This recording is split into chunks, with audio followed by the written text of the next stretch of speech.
Bhekela phambili ama-fractions, khangela i-multiplication and division. 1/4 times 2 over 4.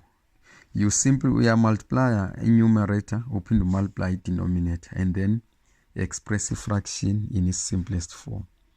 So in this example, 1 times 2 ngu-2, 4 by 4 ngu-16.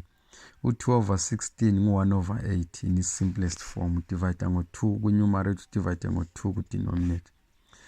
Then 1/4 divided by 2 over 4.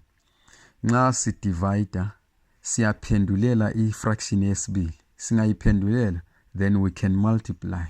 So always when you are dividing, phendulela i-fraction yesibili usu-multiply. I-sign iyahlitshintsha ibe ngu-multiplication. So saba ngu-1/4 times 4 over 2.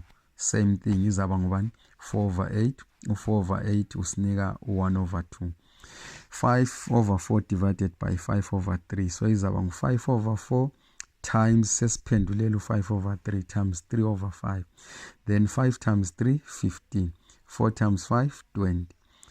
Highest common factor ku-15 lo 20 ngubani? Ngu-5. So 5 into 15 siyathola u-3. 5 into 20 siyathola u-4. Yindlela yokusimplifya ngayo le. Then nanka ama-examples. 1/3 times 2 over 5. Le ilula. Sivele sithi 1 times 2, 2. 3 times 5, 15. Iphelele nje. Is in its simplest form. 2.5 times 5 over 2.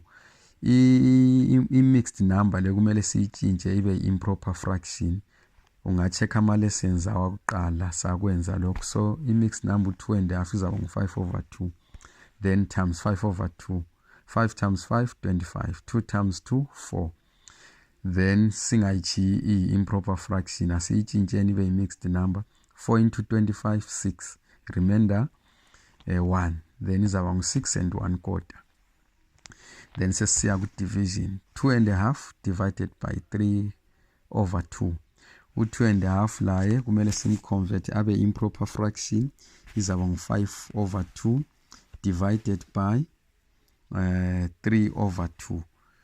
You must check ama-lessons akuqala size lapho besitshintsha khona ama-improper siwafake bengama-mixed number, ama-mixed number bengama-improper fraction.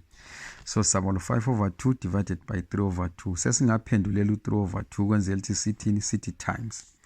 So singaphendulela kuba ngu-2 over 3. So izaba ngu-5 over 2 times 2 over 3. 5 times 2, 10. 2 times 3, 6. Siyitshintshe improper fraction le ibe i-mixed number. 6 into 10, 1. Remainder 4. So i-answer it izaba ngu-1 and 4 over 6. Kodwa u-4 over 6 la kumele siyi-simplify ibe in its simplest form. So izaba ngu-1. 2 into 4, 2. 2 into 6, 3. U-2 nguyi-highest common factor. So 1 and 2/3. Then nansi ekugcina 1 and 1/3 divided by half. 1 and 1/3 ngu-4 over 3 divided by half.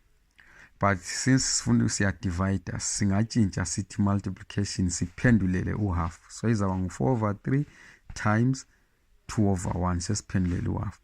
Then 4 times 2 ngu-8. 3 times 1 ngu-3. Improper fraction le kumele siyenze ibe i-mixed number. 3 into 8, 2 remainder 2. So iba ngu-2 and 2/3 i-answer yethu. Siyabonga.